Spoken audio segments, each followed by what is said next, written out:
Ambassador HFY of the Galactic Confederation nervously adjusted his translation device as he stared at the primitive blue world rotating slowly on his view screen.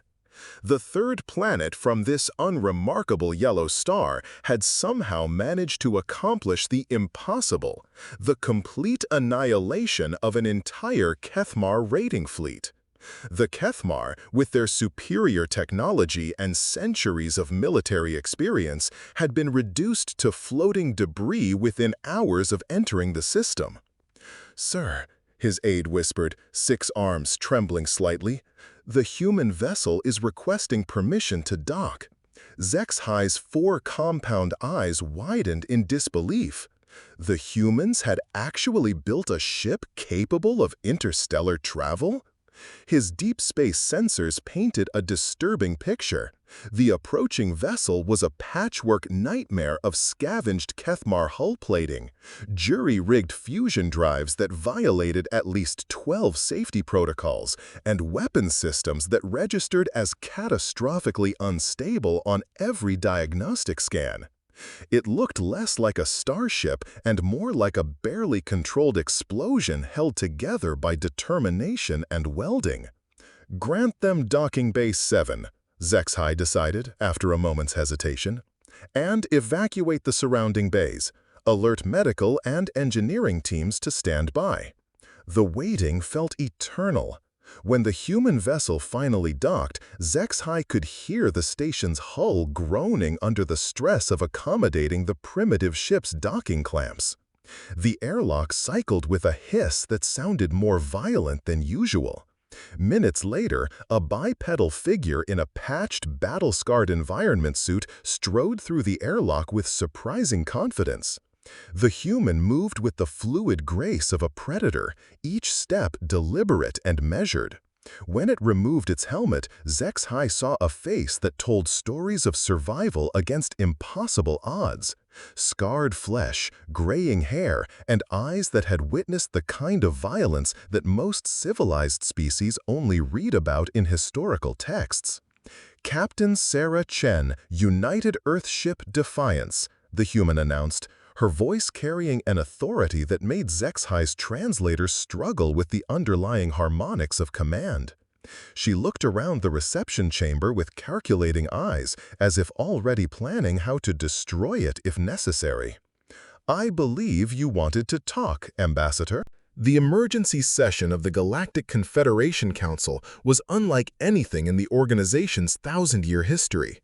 Representatives from 47 species gathered in the Great Crystalline Chamber, their varied forms creating a symphony of clicking, chittering, and harmonic resonances as they discussed the same impossible footage: primitive human vessels destroying Kethmar dreadnoughts that outmassed them 50 to 1. "Explain to me," demanded Councillor Vorth, his crystalline form refracting the chamber's amber light into prismatic patterns, "how a species still using chemical propulsion managed to eliminate the Kethmar's entire 7th Fleet in under 6 hours." Admiral Kresh of the Confederation Navy, his blue-scaled hide rippling with anxiety, pulled up 3-dimensional tactical displays that filled the chamber center. "According to our analysis, the humans employed what they call ramming attacks.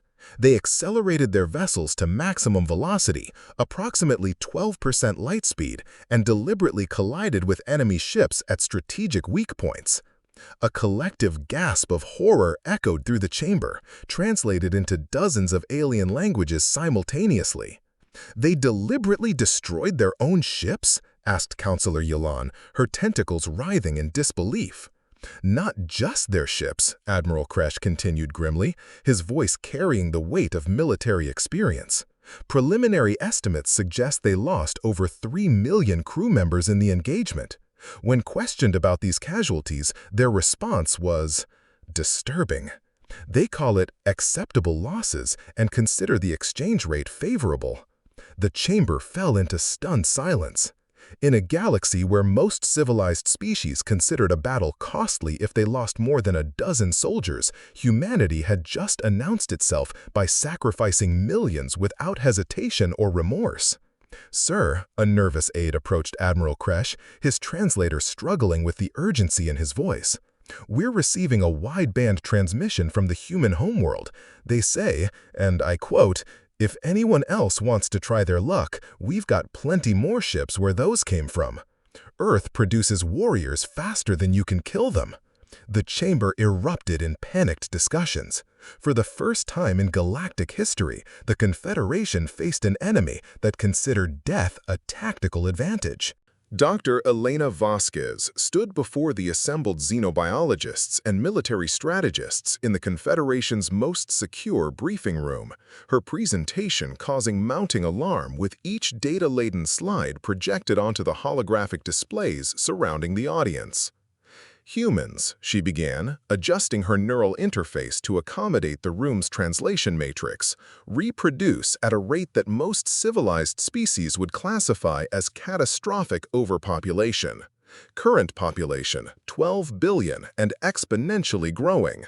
They reach combat readiness in approximately 18 local years, meaning they can replace battlefield casualties faster than any known species in galactic history." Nervous chittering filled the room as she clicked to industrial capacity projections that painted terrifying curves across multiple screens. After their first hostile contact, humans converted their entire planetary civilization to military production in under 2 standard months. They're currently mass-producing what they euphemistically call suicide ships, essentially fusion drives with thermonuclear warheads attached at a sustained rate of 50 vessels per standard day. General Korax, a battle-scarred veteran of dozen interstellar campaigns, raised a heavily armored manipulator.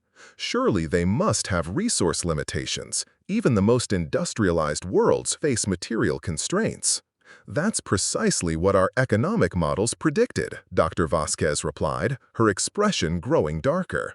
"But humans have mastered something they call aggressive asteroid mining. They're systematically dismantling their solar system's asteroid belt to fuel their war machine. Our economists calculate they could maintain current production levels for approximately 4 centuries using just the readily available asteroids in their home system." The room erupted in alarmed discussions across multiple species communication methods. "There's more," Dr. Vasquez continued, silencing the chaos. "Intelligence reports suggest they're developing something codenamed Project Multiplication, combining their natural reproductive advantages with accelerated cloning technology to crew vessels faster than enemy forces can destroy them." A panicked aide burst through the chamber's security doors, whispering urgently to General Korax. The general's chitinous carapace immediately shifted to a sickly pale coloration. "Colleagues," the general announced, his voice carrying newfound dread, "long-range sensors have detected approximately 3,000 human vessels departing their solar system. Estimated arrival at galactic core, 6 standard months." Captain Marcus Webb reviewed the mission briefing one final time as the UES Retribution dropped out of quantum jump space near the verdant Zephyrian colony world of Kepler 438b. The massive human dreadnought's arrival sent gravitational ripples through the system, its reactor signature alone dwarfing the combined output of the planet's 3 orbital cities. Beside him, Tactical Officer Lieutenant Park monitored sensor sweeps with practiced efficiency. 17 orbital defense platforms detected, sir. Standard Confederation design, approximately 40 years outdated. Population centers concentrated on 3 major continents, estimated 12 million sentients total. Their defensive grid could maybe stop a single frigate. Webb nodded grimly, studying the peaceful blue-green world that had made a fatal error in judgment. The Zephyrians had provided logistical support to Kefmar raids on human agricultural colonies, believing distance would protect them from retaliation. They were about to learn humanity's first cardinal rule of warfare: overwhelming, disproportionate response to any aggression. "Open a channel to Planetary Command," Webb ordered, his voice carrying the authority of someone who had personally overseen the sterilization of 2 systems. "Channel established, sir, broadcasting on all frequencies." Attention, Zephyrian colonial government. This is Captain Marcus Webb of the Human Colonial Defense Fleet. You have exactly 24 standard hours to evacuate all orbital installations and surrender unconditionally. Any vessel attempting to leave this system during the grace period will be vaporized without warning. Any act of resistance will result in the complete planetary sterilization of your world and the extinction of your species. The response came with trembling desperation. Captain Webb, this is Colony Administrator Thelvac. You cannot be serious about these demands. The Galactic Confederation will never allow such. Administrator, Webb interrupted coldly, the Confederation's Third Fleet no longer exists. We reduced it to constituent atoms at Proxima Centauri. Their Fifth Fleet suffered the same fate at Wolf 359. Your choice is mathematically simple. Surrender immediately. Or we demonstrate exactly why humans are willing to die for total victory, while you merely fight for quarterly profit margins. 23 hours and 17 minutes later, the first Zephyrian evacuation ships began their desperate exodus. The human doctrine was proving devastatingly effective. When every engagement became existential warfare, most rational species chose survival over resistance. Ambassador Zex High stared at the massive holographic display dominating his command center, showing the current military situation across known space. Red markers indicated human-controlled systems, now numbering in the hundreds and expanding daily like a viral infection. Yellow markers showed systems under human protection, a carefully crafted euphemism for complete subjugation that allowed local governments to maintain the illusion of autonomy while providing resources, industrial capacity, and conscripted troops to the ever-growing human war machine. How did our intelligence networks miscalculate so catastrophically? He asked his chief military advisor, his 4 eyes reflecting the glow of conquered territories. Admiral Kresh, his scaled hide now bearing stress marks that hadn't existed before humanity's emergence, manipulated the display with trembling claws. We analyzed them through our own cultural framework. We fight for tangible objectives, territory, resources, strategic advantage, economic gain. Humans fight for abstract concepts that cannot be quantified or negotiated, revenge, justice, what they call moral principle. They literally cannot be reasoned with because they don't want anything we're capable of providing. Then what exactly do they want from us? Total, unconditional victory. The complete elimination of any potential threat to their species, whether real, imagined, or merely theoretical. They view diplomacy as a temporary inconvenience before inevitable conquest. A priority communication alert suddenly chimed through the chamber speakers. The central display flickered to life, showing Admiral Sarah Chen now bearing the intimidating title Supreme Commander of Human Expeditionary Forces.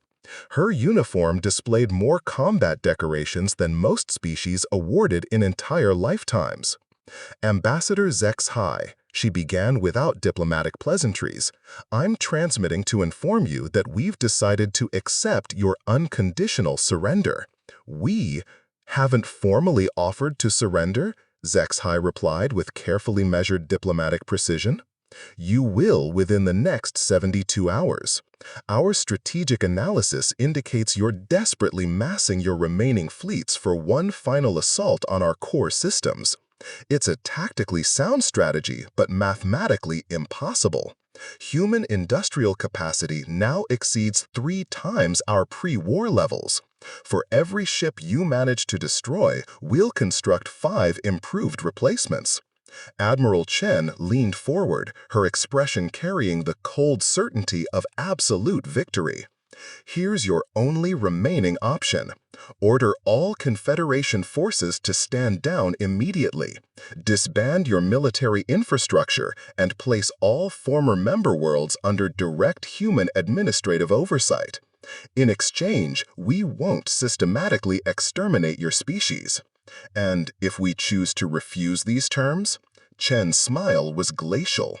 Then, in approximately 50 years, xenoarchaeologists will study your civilization's ruins and wonder how cultures that thrived for millennia managed to vanish so completely. 5 years after the Confederation's unconditional surrender, the galaxy had stabilized under what humans officially designated the Terran hegemony.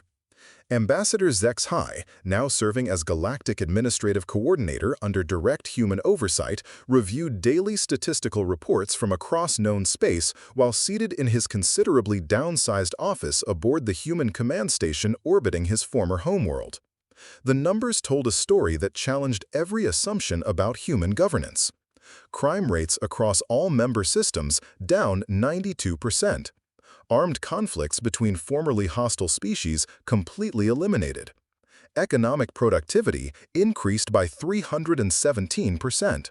Population growth among former Confederation species rising for the first time in centuries as humans had somehow solved resource distribution problems that had plagued galactic civilization for millennia. The humans, despite their terrifying military efficiency, were proving surprisingly competent administrators, provided every sentient being followed their comprehensive regulations with absolute precision. "Sir," his aide announced with the nervous deference that had become standard protocol, "Supreme Commander Chen has arrived for the mandatory weekly briefing." Chen entered wearing the distinctive black uniform of Terran Command, now bearing the insignia of Protector General of known space. At 45 standard years, she appeared older than her chronological age, carrying the visible weight of governing hundreds of worlds and managing the lives of trillions of sentient beings across dozens of species. "Status report, Administrator," she requested, settling into the chair that had once belonged to Confederation's highest military officials. "All sectors reporting optimal operational parameters," Zex-High replied, consulting his neural interface. "The surviving Kethmar populations have been successfully integrated into automated mining operations. Zephyrian reconstruction efforts are running ahead of projected schedules. The new human colonial settlements in the Outer Rim territories are requesting additional defensive platforms to maintain perimeter security. Approved without reservation. What about our long-range exploration fleets? Deep space reconnaissance scouts report preliminary contact with what appears to be another major galactic civilization approximately 2,000 light-years spinward. They identify themselves as the hegemony of worlds and appear to control roughly 600 star systems."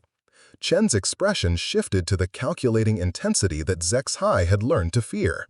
"Military assessment of their capabilities. Unknown, but preliminary scans suggest a standing fleet of approximately 50,000 vessels.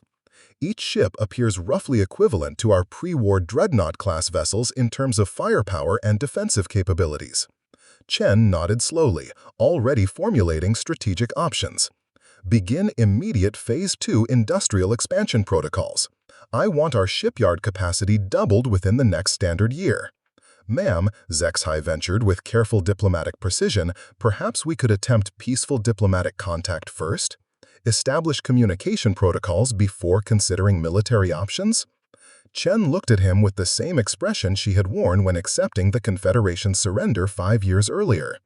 "Ambassador, in the 5 years since we've been in charge, how many wars have there been in our territory?" "None, ma'am." "How many species have gone extinct?" "None, ma'am." "How many civilians have died in military actions?" "None, ma'am." Chen stood.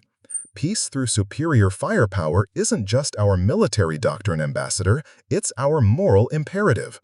The hegemony of worlds will either accept human protection or they'll serve as an example to anyone else who thinks they can threaten the species under our care."